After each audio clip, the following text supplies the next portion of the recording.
ಇನ್ನು ಡಿ.ಕೆ. ಶಿವಕುಮಾರ್ ಅವರು CM ಆಗಿದ್ದನ್ನ H D. ದೇವೇಗೌಡರಿಗೆ ಸಹಿಸಿಕೊಳ್ಳುವುದಕ್ಕಾಗ್ತಿಲ್ಲ. H D. ದೇವೇಗೌಡರ ಷಡ್ಯಂತ್ರ ಇದೇ ಮೊದಲಲ್ಲ.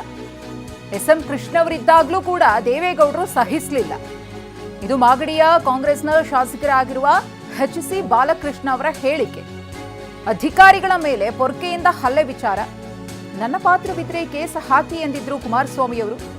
ಎಚ್.ಡಿ.ಕೆ ಪೊರಕೆ ಹಿಡಿದು ಬಂದಿದ್ರೆ ಕೇಸ್ ಹಾಕ್ತಾ ಇದ್ರು ಅಂತ ಎಚ್.ಸಿ. ಬಾಲಕೃಷ್ಣ ಮಾತನಾಡಿದ್ದಾರೆ. ಎಸ್.ಎಂ. ಕೃಷ್ಣ ಅವರ ವಿರುದ್ಧ ಷಡ್ಯಂತ್ರ ಮಾಡಿದ್ರು.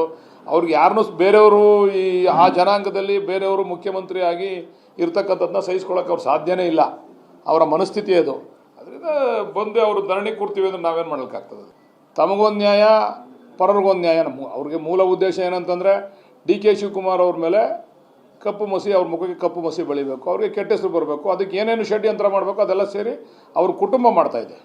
ದೇವೇಗೌಡರು, ಕುಮಾರಸ್ವಾಮಿ ಅವರು ಇರ್ಬೋದು, ಎಲ್ಲರೂ ಸೇರಿ ಮಾಡ್ತಾ ಇರ್ತಕ್ಕಂಥದ್ದು ಷಡ್ಯಂತ್ರ.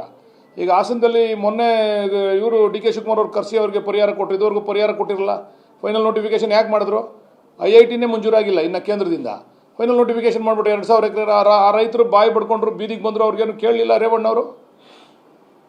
ಅಲ್ಲೊಂದು ನ್ಯಾಯನ ಹಾಸನದಲ್ಲಿ, ಇಲ್ಲೊಂದು ನ್ಯಾಯನ. ಹಂಗಂದ್ರೆ ದೇವೇಗೌಡರು ಆತ್ಮಾವಲೋಕನ ಮಾಡ್ಕೋಬೇಕು. ಈ ವಿಚಾರದಲ್ಲಿ ತಮ್ಮ ಪುತ್ರ ವ್ಯಾಮೋಹದಿಂದ ಹೊರಗಡೆ ಬರಬೇಕು. ಏನು ನಡೀತದೆ ರಾಜ್ಯ ಸರ್ಕಾರ ತೀರ್ಮಾನ ತಗೊತದೆ ಅದ್ರ ಬಗ್ಗೆ. ರೈತರ ಹಿತಾಸಕ್ತಿನೂ ಐತೆ ನಮಗೆ. ಅದರಲ್ಲಿ ಮೆಜಾರಿಟಿ ರೈತರು ಕೇಳಿದ್ದಾರೆ ಅಂತ ಮಾಡಿದ್ದೀವಿ ನಾವು.